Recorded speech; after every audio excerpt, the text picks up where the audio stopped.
La epidemia de gripe de 1918, también conocida como la Gran Epidemia de Gripe o la gripe española, se la considera como la peor pandemia global de la historia, ya que concentró una elevada mortalidad en un periodo corto de tiempo.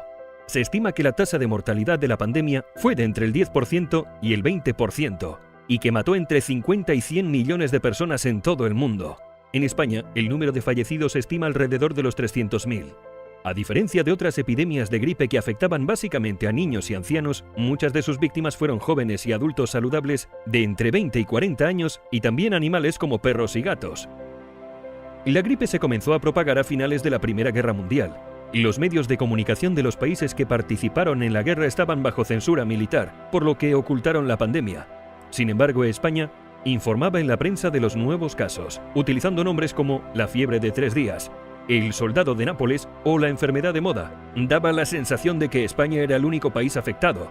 Es por esto que la enfermedad se conoció en todo el mundo como la gripe española. Aunque en otoño de 1917 la enfermedad ya se había presentado en 14 campamentos militares, algunos consideran como paciente cero al cocinero Gilbert Mitchell, del campamento de Fort Riley, en Kansas. Mitchell ingresó en la mañana del 4 de marzo de 1918 con fiebre y dolor de cabeza a la enfermería, y unas horas más tarde ya había más de 100 casos en tratamiento, por lo que tuvieron que habilitar un hangar para atender a los pacientes. Los síntomas propios de esta enfermedad eran fiebre elevada, dolor de oídos, cansancio corporal, diarreas y vómitos ocasionales y en ocasiones dificultades para respirar y hemorragias nasales.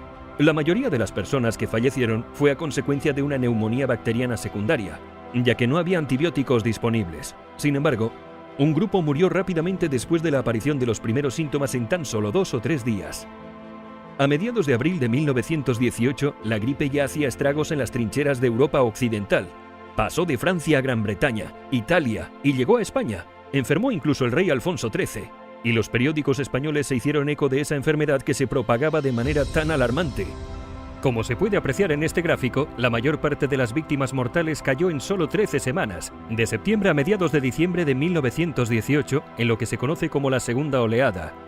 Las personas y poblaciones más pobres sufrieron de forma especial las consecuencias de esta gripe, pero también afectó a gobernantes como el presidente de los Estados Unidos, Woodrow Wilson, el primer ministro británico Lloyd George o el Kaiser Guillermo.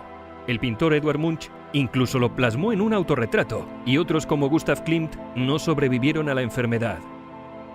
Todos los periódicos del momento recogían anuncios con remedios milagrosos. Destacan los elixires, aguas medicinales, tónicos y otros remedios. Los médicos de la época recomendaban aspirina, en dosis que ahora se considerarían contraproducentes, quinina, preparados con arsénico, con aceite de alcanfor o aceite de ricino. Incluso algunos animaban a que la gente fumara pensando que la inhalación del humo mataba los gérmenes. Diferentes publicaciones médicas de la época, disponibles en la Biblioteca Digital Hispánica, intentaban dar respuesta a las causas de la epidemia e informaban de su avance y consecuencias. Un científico italiano, el profesor Saccone, declaraba haber aislado el germen causante de la enfermedad, pero el tiempo demostró que no era cierto. La cepa del virus causante de la gripe española, AH1N1, no se descubrió hasta el año 1943 y su secuencia genética no se determinó hasta el 2005. Diariamente los periódicos españoles recogían la importancia de la educación en higiene y cómo en Alemania se llevaba a cabo esta tarea desde escuelas y púlpitos, consiguiendo que el número de muertos por gripe antes de la guerra fuese el menor de toda Europa. Advierten además que los enfermos que no experimenten ningún síntoma, los llamados convalecientes, pueden ser un foco de propagación de la epidemia, por lo que recomiendan mantenerlos 1 o 2 semanas más en aislamiento. El uso de máscaras de tela se convirtió en obligatorio para todas aquellas personas que desempeñasen trabajos de atención pública. Esta medida fue una recomendación sanitaria que se hizo al resto de la población para evitar que la enfermedad se propagase con tanta facilidad. Cuanto mayor contacto hubiese entre la gente, más posibilidades existían de reproducir el virus. Se empiezan a tomar medidas preventivas desde el gobierno para intentar parar esta crisis. Los teatros, circos, talleres, fábricas y locales públicos son desinfectados y se suspenden algunos eventos. Se prohíben importar mercancías desde Marruecos. Se identifican a los forasteros que entran en las poblaciones. Se prorrogan indefinidamente matrículas y exámenes e incluso se da libertad a los rectores para que suspendan las clases si lo ven necesario. La tercera y última oleada fue más benigna, ya que mucha población estaba ya inmunizada, dando por controlada la pandemia en la primavera de 1919.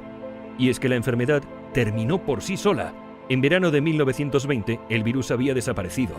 Mientras que le ganó la batalla a los más débiles, el resto quedó inmunizado.